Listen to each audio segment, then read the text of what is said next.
తెలంగాణ రాష్ట్ర ప్రభుత్వం ఇటీవల ప్రారంభించిన భూభారతి అలాగే బిల్డ్ నౌ పోర్టల్ గురించి నారేడుకో తెలంగాణ మీడియా సమావేశం నిర్వహించింది. భూభారతి చట్టంలో భూమి పాలన, రియల్ ఎస్టేట్ అభివృద్ధి మరియు ఇన్వెస్టర్స్ కాన్ఫిడెన్స్ పెంచుతూ హైదరాబాద్ తో పాటు రాష్ట్ర వ్యాప్తంగా నిర్మాణ రంగాన్ని మరింత బలపరిచే దిశగా అడుగులు వేస్తోందని నారేడుకో ప్రతినిధులు తెలిపారు. అలాగే బిల్డ్ నౌ అప్లికేషన్ తో రియాలిటీ రంగంలోని డెవలపర్లు, బిల్డర్లకు కలిగే ప్రయోజనాల గురించి వివరిస్తూ ప్రభుత్వానికి కృతజ్ఞతలు తెలియజేశారు.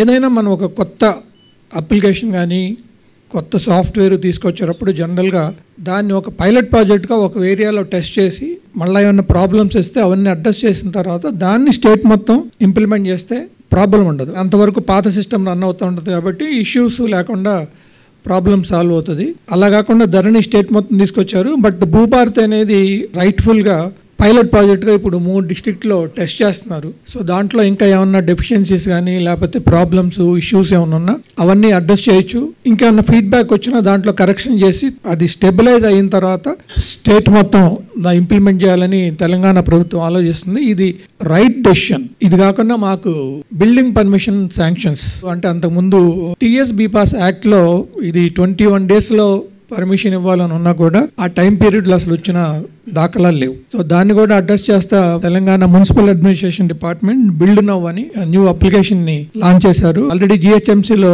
అప్లై చేశారు. ఇప్పటి వరకు టీచింగ్ ప్రాబ్లమ్స్ ఏమీ రాలేదు. అది స్టెబిలైజ్ అయితే మాత్రం ఇది తెలంగాణ కాకుండా ఇండియా మొత్తంలో ఒక రెవల్యూషన్ అనుకోవాలి. On behalf NAREDCO Telangana we wish to compliment government of Telangana to bring out a comprehensive solution for the issues faced by lakhs of people across Telangana. Thank you.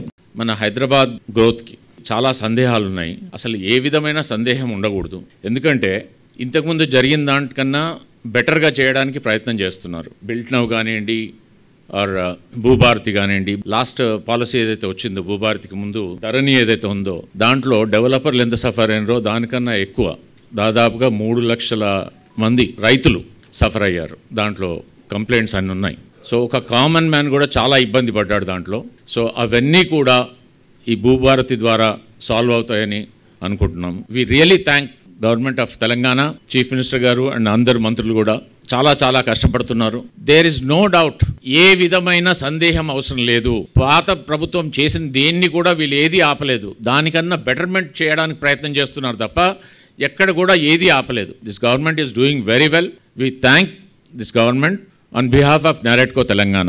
Thank you. Real estate వ్యాపారం అనేది 2 basic points మీద ఆధారపడి ఉంటుంది. కాయిన్కు 2 వైపులు అన్నట్టుగా, ఒకటి revenue అంటే ల్యాండ్కి సంబంధించింది, 2 అప్రూవల్స్ సంబంధించింది. ఈ రెండింటిని కూడా నూతన గవర్నమెంట్ ఏదైతే ఫామ్ అయిందో అయిన తర్వాత వాళ్ళు తీసుకున్నటువంటి న్యూ ఇనిషియేటివ్లో ఇప్పుడు రెవెన్యూకు సంబంధించింది భూభారతి అని ఒక చట్ట రూపాయన ఇచ్చేసి భూభారతిని సమగ్రంగా ఒక ప్రక్షాళన చేసి కొత్త విధానాన్ని ప్రవేశపెట్టడం జరిగింది భూభారతి. అదంటే one side of the coin. రెండో సైడ్ ఏంటంటే బిల్డ్ నౌ అనేది ఏదైతే ఇప్పుడు కొత్తగా చాలా సమగ్రంగా ఒక బిల్డింగ్ పర్మిషన్ తీసుకోవాలనుకున్నప్పుడు ఎంత ఈజీగా ఉందంటే ఫ్యూ అవర్స్ లోపల మీరు దాని నుంచి బయటకు వచ్చేటువంటి అందమైన చక్కటి టెక్నాలజీని డెవలప్ చేశారు. We wanted to thank the government for a wonderful initiatives. I take this opportunity to thank the government for the introduction of Bhubharati and Bill Now application. These far-sighted initiatives and commitment to the development of the state are certain to fructify into growth of real estate in Telangana. Thank you one and all.